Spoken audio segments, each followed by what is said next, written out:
So there was a time when my mom was quilting at the time, and she wanted to make me a quilt, and so she was making me a quilt of Psalms. So she let me pick out the colors, the verses, everything that I wanted on this quilt.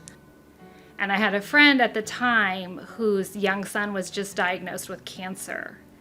It's like, this quilt is for Jody.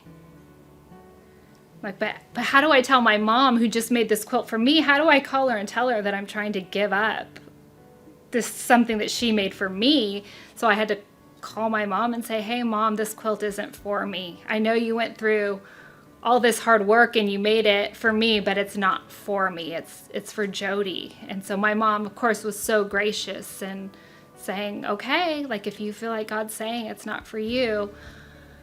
And that was hard. That was something that I didn't want to give up. And I kind of wrestled with God, going back and forth whether or not the quilt was actually for me or not. But it was so clear and so obvious that it wasn't.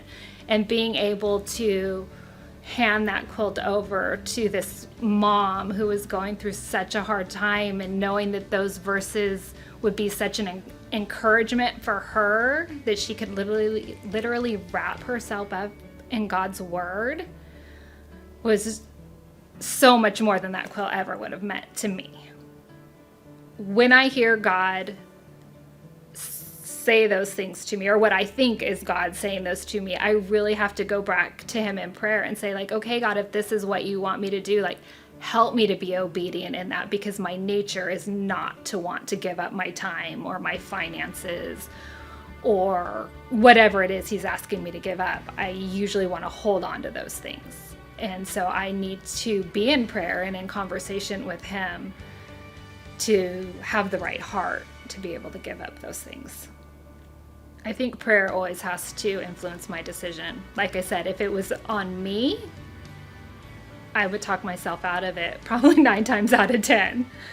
Like, God, are you sure you want me to do that? That seems a little weird. They might not want me to do that for them. It's because of him that I give. Because of what he's done for me, then I can give to others, because it's not in my nature to be a generous person.